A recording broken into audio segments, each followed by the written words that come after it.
You talk a lot about the importance of setting long-term goals in finances.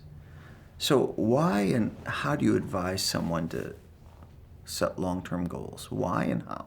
Well, why is if you aim at nothing, you'll hit it every time, okay?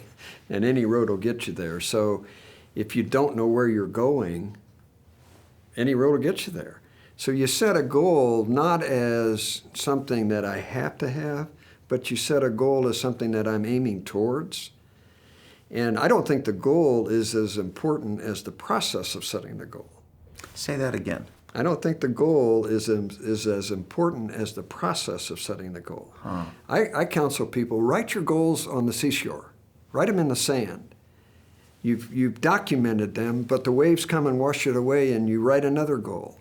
So goal setting is a way that I think about the future. It's a way that I live for the future. And the key issue is not the goal, but the process. And I counsel people, set a faith goal. And by a faith goal, I mean, what would God have me to do? You know, I had a heart surgeon, one of my first clients. And he asked me, he was a young guy, a very reputable heart surgeon, and he had just built $1 million home.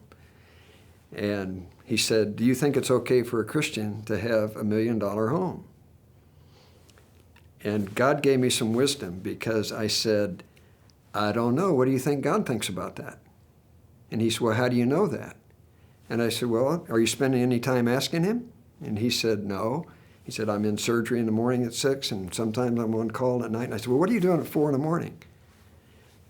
He said, sleeping, probably. And I said, then you don't have anything I'd better do. Get up and spend 10 minutes and ask God that question. And he did. And a year later, we saw him we were on vacation, and his wife said, he's spending 2.5 hours a morning in God's Word. This guy became, today, a leading evangelical leader, giving millions of dollars away. God never allowed him to sell that home until a year ago, because it was used for ministry and so forth. So the process of asking God, what would you have me to do, is really what goal setting is all about.